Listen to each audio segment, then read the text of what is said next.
Colt Gray, the father of Apalachee High School shooter Colt Gray, was found guilty of second-degree murder and other charges after prosecutors argued that he ignored repeated warning signs and provided his son with the rifle used in the deadly attack. The September 2024 shooting claimed the lives of 2 students and 2 teachers, injured 7 others, and left an entire community traumatized.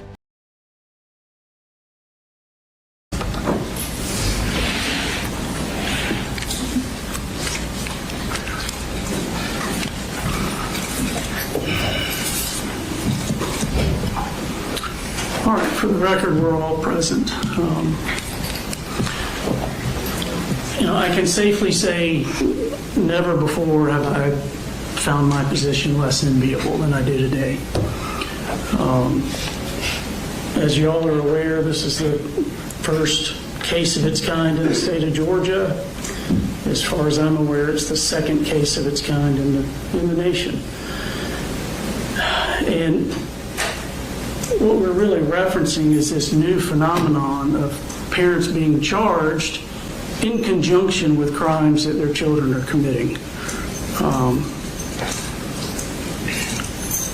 It's a divisive case. It's a divisive type of case where a parent is charged in conjunction with the crimes their children committed. And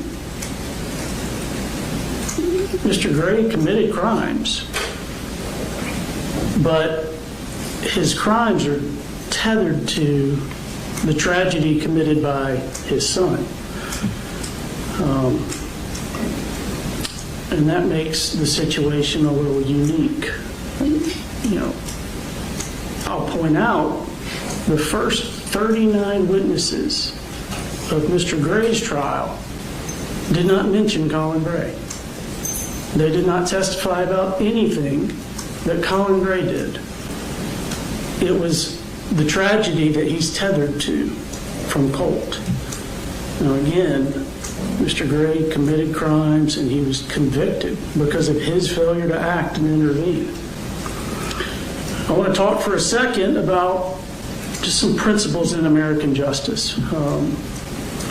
The highest level of criminal responsibility or culpability is for someone who willfully, knowingly, intentionally commits a crime. The lowest level of criminal culpability in our system is criminal negligence. You didn't intend to commit a crime, but you ignored foreseeable harm. You failed to act in a certain way. You failed to intervene. And there's an easy example. Take a premeditated murder. Someone plans a murder. They want to kill someone, and they follow through on that plan, and they shoot him with a gun and kill him. And then in the other situation, someone's playing around with a loaded gun, recklessly, negligently, and they accidentally shoot and kill someone. Those crimes aren't punished the same. One is intentional, one is negligent. I want to point out that every one of the 27 charges that Colt Gray was convicted of are criminal negligence. Every one of them. Punishing criminal negligence is not easy, in part because they didn't intend to commit a crime. The punishment generally comes from the foreseeability of the harm and from the damage that results. It is clear you failed as a parent. You did not provide a stable household. You did not have things in check with Marcy's issues and what the kids were being exposed to.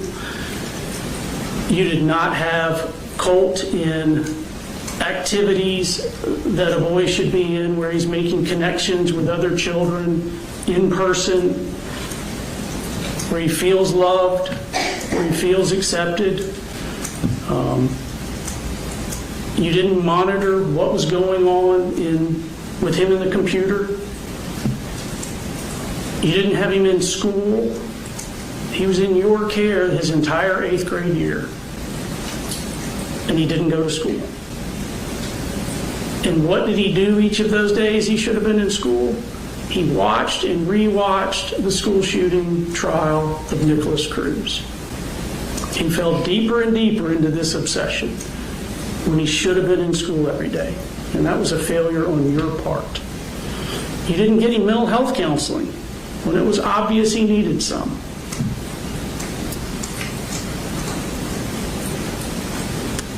None of those failures helped your case, but those aren't why you were convicted.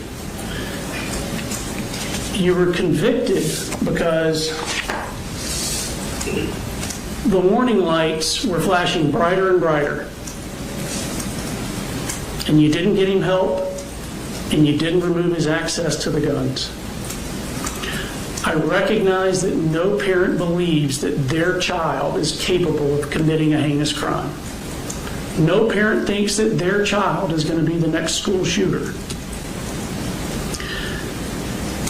But it became more and more obvious that something bad was going to happen. At a minimum, you should have believed that Colt would commit suicide. And you failed to do the simplest things to prevent this. You had gun locks, and you didn't use them. You could have got $100-something safe and put the guns in the safe. If you had done that, you wouldn't be here today. You could have removed the ammo and the magazines from the house, and if you'd done that, you wouldn't be here today. You could have let someone else hold the guns while you got Colt help. If you'd done that, you wouldn't be here today.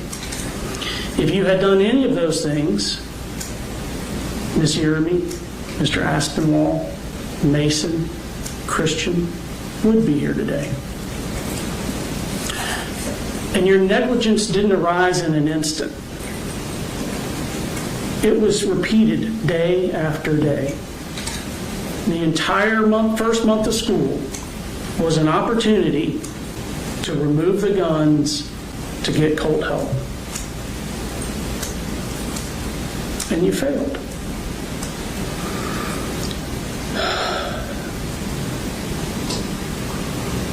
Again, sentencing for negligence is very difficult because there's not an intention to commit a crime. None of the crimes that you're convicted of require mandatory prison. And as I mentioned, the weight of your crimes is tethered and tied to the acts of someone else, your son. Two scenarios. You fail the same way in both. You fail to get Colt counseling. You fail to remove the guns from the house. In the one scenario, Colt changes his mind, doesn't go through with it. You're not charged with any crime at all. Your very same failures, Colt goes through with it as he did, commits the atrocity, and the state's asking for 80 years confinement for you. But your actions are identical in each of those scenarios.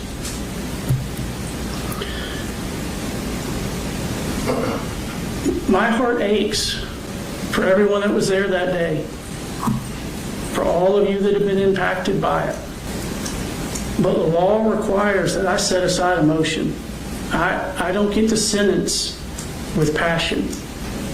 I have the nearly impossible task of sentencing you without passion, despite the immeasurable heartache that you've caused. On September 4, 2024, lives and families were forever altered. You are the but for you failing to get Colt help, but for your failure to remove access to the guns, this doesn't happen. September 4th would have been a normal day. Mr. Aspinwall, Miss Yeremy, Mason, Christian, Mr. Phoenix, Natalie, Melanie, Taylor, Jackson, they all would have gone home as normal to have dinner with their loved ones. It's the but for that the community has such outrage for you. But it matters that you didn't have actual knowledge that Colt was going to school to do that. It matters that you didn't intentionally commit a crime. It matters that you didn't plan an attack. It matters that you didn't seek to harm anyone.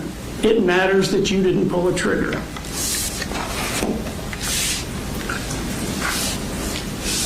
As I indicated, all of your crimes are a form of criminal negligence. None of them require mandatory prison. I don't have a concern that you're going to commit future crimes. You're 55 years old and you have no criminal history. You didn't intend to commit these crimes that you've been convicted of. But the loss here is profound. But I still have to distinguish your acts from the malignant heart and the acts that Colt Gray committed upon the Apalachee School. For each of the murders in the second degree, I'm sentencing you to 15 years in confinement concurrent with one another. For each of the involuntary manslaughters, I'm sentencing you to 10 years confinement concurrent. For each non-merging cruelty to children, I'm sentencing you to 10 years in confinement concurrent. For each non-merging reckless conduct charge, I'm sentencing you to 12 months confinement concurrent. This is an aggregate sentence of 15 years in prison. I'm going to have the sentence filed presently. I want to advise you, I'm required to advise you that you have certain post-conviction appellate rights. You have the right to a court-appointed attorney if you need one, to file a direct appeal or a motion for new trial. Those have to be filed within 30 days of today's date. You have a right to file a petition for habeas corpus to challenge any violation of your constitutional rights or any legal errors. That has to be filed within 4 years of today's date. You have no right to a court-appointed attorney for a habeas corpus petition, as it's a civil proceeding. I'll ask defense counsel to file a placeholder motion for you. If you need court-appointed counsel, make sure you apply so that you can comply with those 30-day deadlines. If your motion for new trial is denied, you have a right to a court-appointed counsel and can file an appeal from that within 30 days of that denial.